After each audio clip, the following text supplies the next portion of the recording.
Years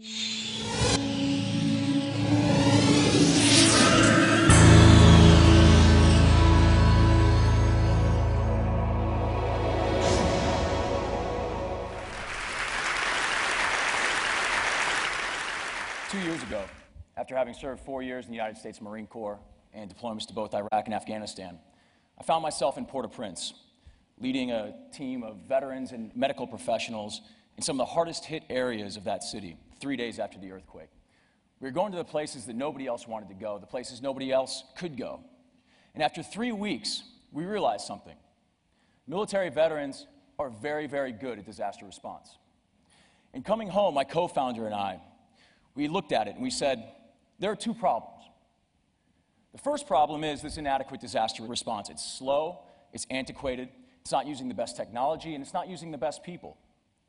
The second problem that we became aware of was a very inadequate veteran reintegration, and this is a topic that is front page news right now, as veterans are coming home from Iraq and Afghanistan, and they're struggling to reintegrate into civilian life. And we sat here and we looked at these two problems, and finally we came to a realization. These aren't problems, these are actually solutions. And what do I mean by that? Well, we can use disaster response as an opportunity for service for the veterans coming home. Recent surveys show that 92% of veterans want to continue their service when they take off their uniform. And we can use veterans to improve disaster response. Now, on the surface, this makes a lot of sense. And in 2010, we responded to the tsunami in Chile, the floods in Pakistan. We sent training teams to the Thai-Burma border. But it was earlier this year when one of our original members caused us to shift focus in the organization. This is Clay Hunt. Clay was a Marine with me. We served together in Iraq and Afghanistan. Clay was with us in Port-au-Prince. He was also with us in Chile. Earlier this year, in March, Clay took his own life. This was a tragedy, but it really forced us to refocus what it is that we were doing. You know, Clay didn't kill himself because what happened in Iraq and Afghanistan. Clay killed himself because of what he lost when he came home.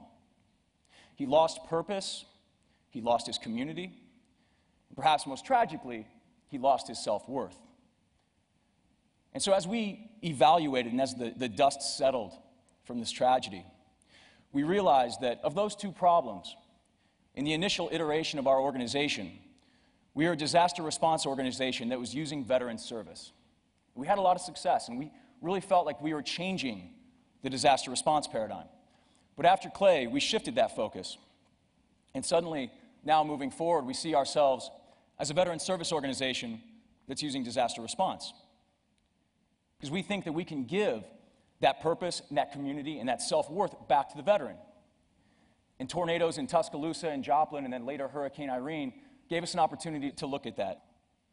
Now, I want you to imagine for a second an 18-year-old boy who graduates from high school in Kansas City, Missouri. He joins the Army gives him a rifle, they send him to Iraq.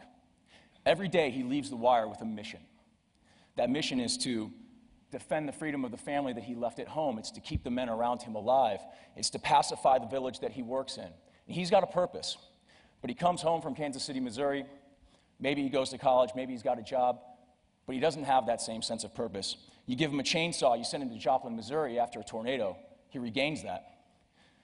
Going back, that same 18-year-old boy graduates from high school in Kansas City, Missouri. He joins the Army gives him a rifle, they send him to Iraq.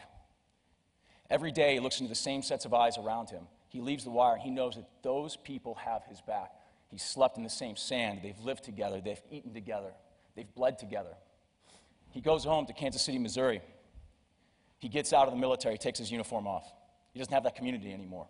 But you drop 25 of those veterans in Joplin, Missouri, they get that sense of community back. Again, you have an 18-year-old boy who graduates high school in Kansas City. He joins the Army gives him a rifle, they send him to Iraq. They pin a medal on his chest, he goes home to a ticker tape parade.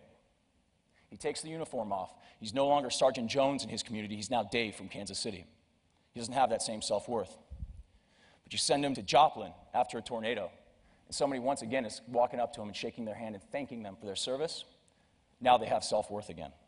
I think it's very important, because right now, somebody needs to step up, and this generation of veterans has the opportunity to do that if they are given the chance. Thank you very much.